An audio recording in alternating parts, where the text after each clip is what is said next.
bitch, you a bird, you thigh, you learn, you see, I earn, you stop. A word, I shoot, no rim, I'm high. You burn, I'm me, that's him, you nah, that's word. All right, guys, today I'm joined by a man who I've been a fan of for a long time. He's one of the most dangerous fighters on the planet, in my opinion, regardless of weight, regardless of promotion. Goiti Yamauchi, how are you, my man? How's everything going? I'm great. Thank you, my friend. How are you? It's good. You know what's funny is I feel like I've been watching you for such a long time now, like literally for so many years. But when I look at you, you look so young and you're only like 31. Like, what's going on with that, man? Well, first of all, thank you. Of course. Thank you. That's I really look young. People often say that I don't look like 30, 31 years old. Definitely not. It's a result. That's a result of my dedication with my health, with my conditions. I take care of it every day with healthy lifestyle, supplements, Absolutely. and healthy foods. This is just a result of I've been working my health, like I took it seriously like 5, 6 years ago, and I'm starting to see the results now. So like I said, thank you for this, and I'm very happy. I think this is I think the key for not for just for my life, but for the sport is the longevity. I need to Absolutely. be I need to be good, but I need to be healthy and young for the most period of time in my career. Yeah, you know what's funny too, because when I look at people like you kind of freak me out because I always think of people like you as so much older than me, but I'm only 26. I mean, I'm 26. I look at you, you're only 5 years older than me. I'm like, what the hell? This guy's been around for so long. I guess I'm old too now. Really? Yeah, No, you're not bad. yeah. Well, I mean, you're definitely carrying it better than me, and you look a lot better, that's for sure. But you know what's crazy again is like just what has it been 2008 since you started competing? 2000 professional? Yeah. I think 2010. Okay. 2010. You started amateur around that time? 28, Amateur, I 2008? started, Yeah. yes. Yeah, 2008 amateur, yes. Exactly. I had 2 years as an amateur. I did 8 fights in 2 years, and then I become professional. The reason I'm asking you, right, is because, you're in there for so long and it may not seem like such a long time because time flies. Again, we sort of just touched on that a little bit, right? But you really have been in the Yeah. sport for a while now, man. Like, how do you feel physically, right? And I know that you had that knee injury and we're going to get into that, but just overall, Yeah. after all the years of fighting, like, how is your body holding up right now? Well, honestly, I'll be honest with you. I feel like I'm just beginning. I don't feel like I know I'm a veteran. I know I have a lot of uh, even before I started my professional MMA career. I have a lot of jiu-jitsu and striking background, but I just feel I just get started. Right. That's how I feel. Being 100% honest, I think some people can be champions. They can meet their prime is pretty young. It's not my case. I I really need time to become what I want to become in this sport. Patience, like I said, is the key, and longevity. So I feel I'm just getting started, full of full of energy, full of health, and I'm hungry. I'm hungry to be the best in the world. It's funny, man, because a lot of people talk about, Raul Rosas and how crazy it was seeing him as a professional at 17 years old. But if I'm not mistaken, you also started your professional career at 17, right? This is Goiti Yamauchi's opportunity to step up and be that young gun. The featherweight division needs new blood. That's why I have to destroy Kobayashi. Good right hand. Oh, big head kick. Big left hand. Yeah, exactly. So, I signed with the Bellator with the 19. Wow, that's insane, man. And now, I mean, it's crazy. Again, it's just crazy how much time has gone by so quickly. When you're a Yeah. teenager fighting grown men like that, so young, like, what is that like for you? Uh, wow, it was freaking freaking hard, to be honest. I would imagine. It was always a huge a challenge. It was never easy to me because I knew the advantage was not in my side. So I had to deal with it. Right. So throughout my teenager, my younger career, I always had to think like my opponent would be stronger, would be faster, be smarter because he got more strength, more age. If you look at my record, you see it's very hard to see when I faced opponents younger than me. It's always like I'm pretty sure it's more than 90% that it's always older than me. So as a teenager, competing against old guys was like I said, it was a huge challenge, always a huge challenge. But now I think a lot of things changed, and now it's my time to be the old guy, experienced guy, and start to face the young blood. So that's my time. But make no mistake, I feel way better than I was when I was young. I told you, right? Yeah. About my health condition and my hunger. I'm still fresh. I'm still. But what is it about that, Goiti? Because, you know, that's not the case when people get older. You don't feel better. What are you doing? Do you just take care of yourself well compared to when you were a young guy? Like, what's the difference now? Of course, my experience. You have to. Yeah. I have a mentality in the fight business. It's not. I think the athleticism, your physical condition is very important to you to have success in the sport. But it is not the most physical fit guy that will beat the opponent, but the wise man. You have to be a wise man, not just athletic, not just athletic guy, but you got to be a wise man. That's right. what I'm becoming now. Become way more wiser. Well, it seems like the circle of life, right? Like you were once the young buck, the inexperienced one, and now you're the you know, the wiser older guy, but you're not really that old, right? You're only 31. But regardless, obviously back then, right, you had guys that would only do like one thing, right? Like, oh, either he's a jiu-jitsu guy or he's a boxer, or he's this or he's just that.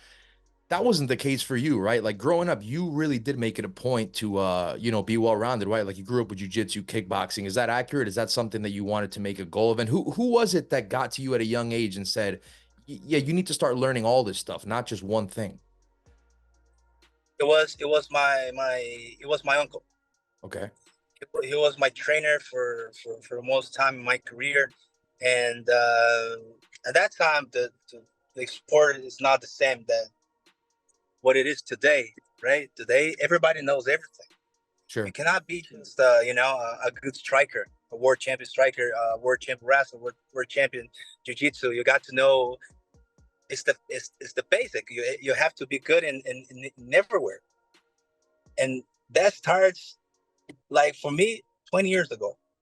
And I have to give credit to my uncle. He said you have to be good in everything. You got to compete in everything. You're not gonna your identity, you know, is not going to be like just a grappler or just a striker. You have to be good in every area. So that's where this idea comes. Well, credit to your uncle, man. It looks like he was well ahead of his time, right? Because at that time, it seemed like it was just such tunnel vision for certain guys. Like, I'm a jiu-jitsu guy, that's all I'm gonna do. But credit to your uncle for seeing past that. Like, I'm sure he would have. I'm sure he had an idea of where the sport was going, right? Yeah, he was, and at that time he was like a pioneer because nobody used to think like that. Everybody was too, you know, they don't used to be flexible about the especially here in Brazil. Brazil people are not flexible because we have these things, about the flags, about the teams. You cannot train in another place. We're not like Americans. We change it a little bit. But at that time, if you go train jiu-jitsu in another place, they will say you're betraying me. That's a betray. Wow. You cannot do it. Yes, that's how people used to think here. So he was a pioneer. He said, "No, we're not gonna stick with just one martial arts. With the one gym. We have to open our mind and be good everywhere." So it was really tough. We had a lot of hard times doing that. Like I said, things changed today. People they have this open-minded vision, and it's easier today to make some multiple disciplines at the same time in different gyms. It's not like it used to Sure. be. So Yeah, that's way a good better. point. I'm sure it was a lot tougher in your time to do that. And the fact that you speak about that, you know, that sort of mindset that Brazil had in the past tense, hopefully that's something that, you know, they were able to put behind them, right? As far as how they do things. Speaking of you, man, you've been at a few weight classes now, right? You're actually the first fighter in Bellator history to not only win in 3 separate weight classes, but you got 3 finishes across 3 different weight classes. First in Bellator history again. You know, how do you feel at welterweight compared to 145 and 155 ever since you made that move up a couple years ago? Do you feel like this is the weight class for you? Like you feel 100% comfortable here? Yeah, 100%. I was a guy that my body, you know, there's much about body composition, lifestyle, Right.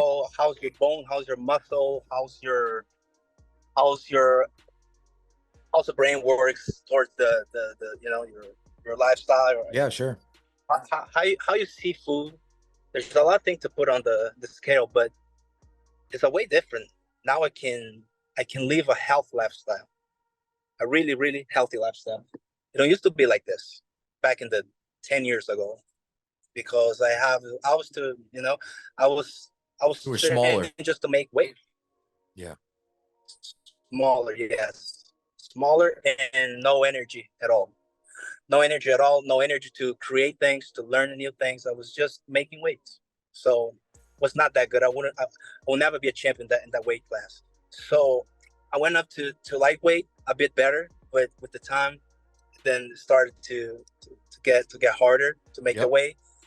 And then now I think, you know, I'm not gonna grow too much from this point that I'm at. So this is the right weight class, 100%. I don't think I need to climb or go down again to the lightweight. That was the right decision. That was the perfect weight class to me, and I'm very happy. I think this is where I can perform my best.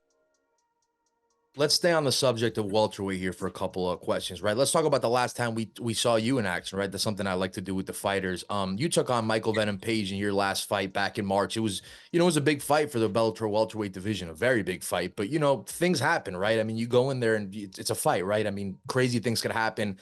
You sustained a pretty bad knee injury. It perhaps stopped us from seeing what could have been a fun fight, right? I mean, do you agree with that? Do you agree with, you know, we would have had a fun fight had the knee injury not happened? And as far as that knee injury, because I said we were going to get into it, how does it feel today? Yes, 100%. Let's be honest. Everybody, I think they see the fight like I did. It was an accident. It was not a fight. I couldn't give in a fight. So, yeah, and of course, my feeling, my confidence, my ego will say, I will beat him, I will finish him, but it didn't happen. So we'll see. Maybe in the near future, we can see each other together in the cage. But I was 100% confident in my victory. So it will be a fun fight. I want to see Michael next fight. Will be fun. He's a very fun fighter, and he's a very good guy. Also, he's a very educated, very good heart.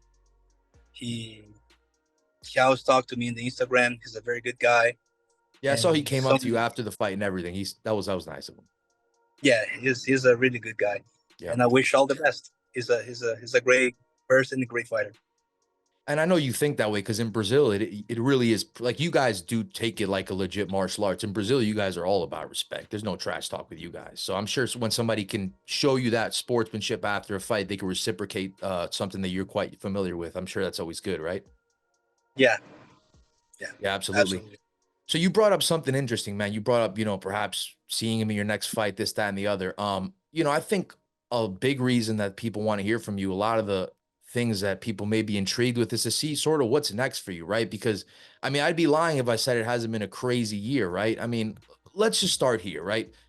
Bellator it looks like they're gonna, they're gonna end, right? It looks like they're coming to an end last year. Sometime the rumors start swirling, and then it looks like PFL is going to purchase them, right?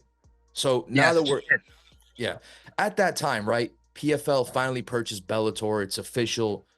As a guy who was a legit contender in the Bellator welterweight division, one of the better fighters in the promotion, how do you react to something like that? Well, actually, I don't know what's gonna happen. Actually, there's sort of kind of a mystery Yeah, at the time. happening. Yes, at the time. So it's difficult. It's hard to say what's gonna happen next. But I can tell you, I'll keep doing my work. I'll keep doing my, just getting better, learning new things, and Right. being a better martial artist. I think there's not much to do this time, and just hope for a good opportunities. I know they work with the tournaments. They have a good schedule of fights. I don't know if they're going to cross PFL with Bellator. If Bellator's fighters will fight PFL fighters will fight Bellator. Um, I still don't have this information, but Well, well, I'm here's hoping. what I'll do. I'll read you exactly what Bellator said as far as that. It says here in quotations, PFL will continue the Bellator brand, and Bellator will be the one-off event product from PFL. PFL will launch a reimagined Bellator product in 2024, the Bellator International Champion Series. The Bellator International Yeah, Champion Series will consist of 8 fight events each year hosted in major cities across the globe, and each Bellator event will feature 2 compelling co-main event fights competing for championship belts. And sure. of course, Bellator fighters are also welcome to compete on the PFL platforms as well. So now that I tell you that, what do you think about that? The fact that they're keeping Bellator around, at least for now. Do you like that? Uh, to be honest, it doesn't matter. It doesn't matter too much because it's just the name is the same thing. We'll Eventually, it's going to just get phased out. It's going to be PFL eventually, from what I've heard. So you're right. It kind of doesn't matter. But I was just curious because as someone who was at Bellator for so long, I thought maybe there'd be some sentimental value there for them keeping oh it yeah, around. But yeah, no, yeah. I feel you. I understand. Yeah, a little bit. Belter was my house for more than 10 years. exactly. I'm a veteran from Bellator. Yes, I will miss all the people that I met in Bellator. I still talk to all of them. Even now when I was in there's a Scott Coker era, Yep. and before Scott was how's his name, Bjorn. Yes. I was since Wow. Bjorn rap thing. That's So crazy, man. I met a lot of good people over there. It made me grow as a man, and it definitely changed my whole life for better. So I have nothing but gratitude for all those people. And like, yes, like you says, there's a this part really exists. I will miss Belt. What interests you more? Is it competing in the traditional PFL league and getting perhaps a PFL championship, or is it competing like in those Bellator Champion Series events? Like what's more intriguing to you of the two options? Right now, right now, the tournament, Okay. 100%. So the PFL season tournament. Yes, that excites me because it's a great challenge, and you're going to fight very often. I like it. I like the idea to fight every 5-6 weeks. That knee injury, man, that was tough for me to see. Like, what happened to your knee? Because I'm not a doctor. Like, for anyone that's not a doctor, right? He hits your knee and like you kind of see your knee like cave in a little bit or something. Like, what exactly caused that to happen when he hit you? Well, it was how to say. Let me find the name in English. It's No worries. patella tendon. Sure. It was a patella tendon ripped. Wow. So that's what happened. Um, yeah, that was what happened. Trying to use some technical language here. Sure, sure. I'm not a Yeah, I commend doctor. you. You speak 2 languages, man. So that's more than me. Yeah, Well, I mean, I speak Spanish too, but I'm not flexing. It's okay. thank you. So it was. I tell people it was I did the right movement. I did the right movement, Yeah. and I got caught. My knee got fucked up. His chin didn't got fucked up. That's crazy because I did the right thing. I put my knee in his chin. Hmm. His chin is supposed to popped out, supposed to broke. It didn't happen. It was really crazy. It was like I call sometimes this is a destiny. It's supposed to happen because it was a perfect and right defense. It was a wrong kick, and he won the fight. That was really crazy. That's how I think about this injury. And this injury, you know, it's not too common to happen. Don't happen, you know, like that often, and especially in MMA. So it was really hard to understand what happened to me at that time. I had to take some time and watch the video, ask the doctors, because it was really weird though thing to me.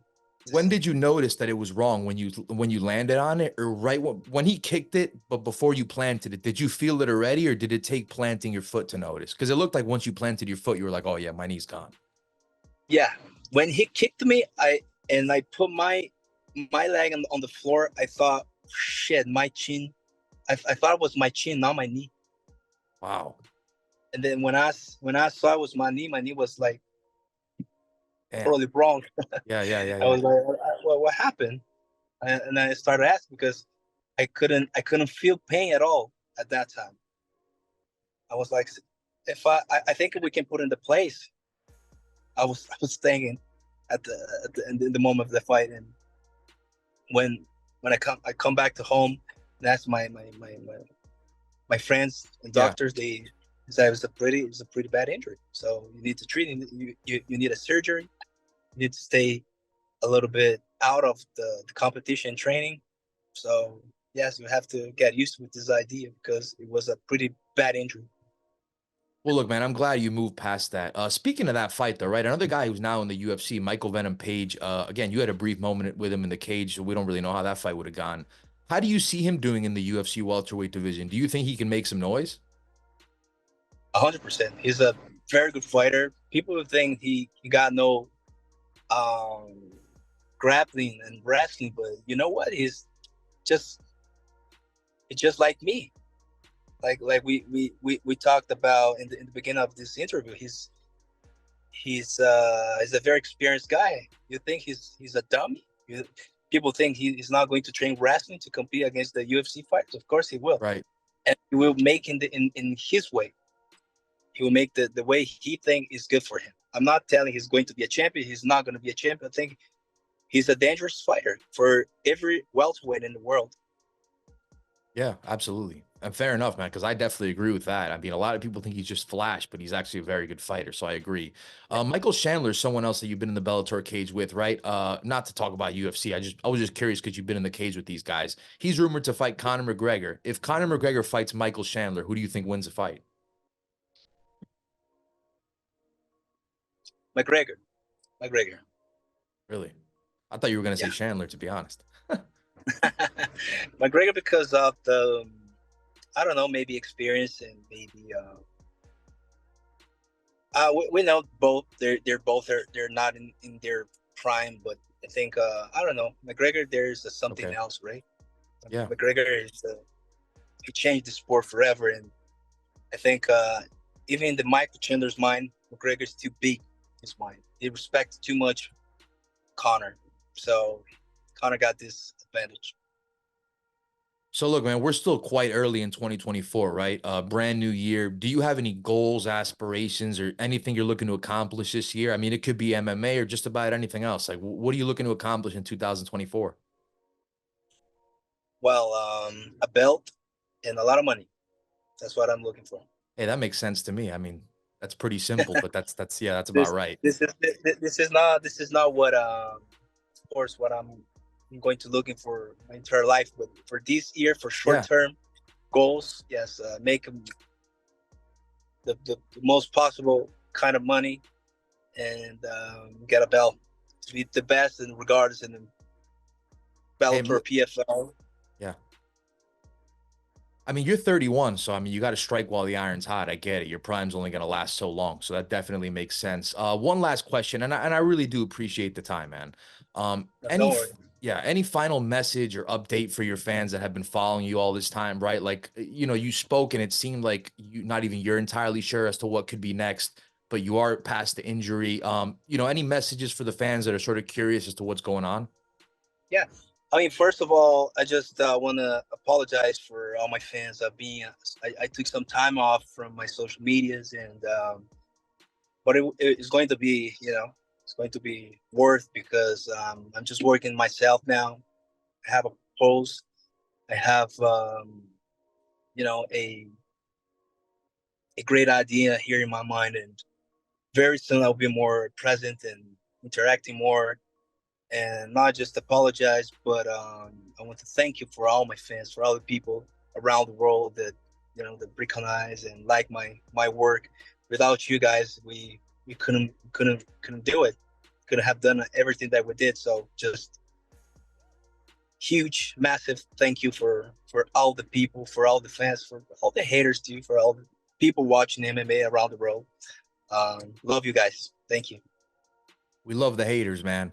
There we have it, ladies and gentlemen. Goiti, thank you so much for the time. You know, it's been great to catch up with you, see what's going on with you, man, and best of luck in the future. I'm excited to see what's next for you.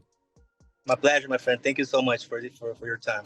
Presenting Goiti Yamauchi.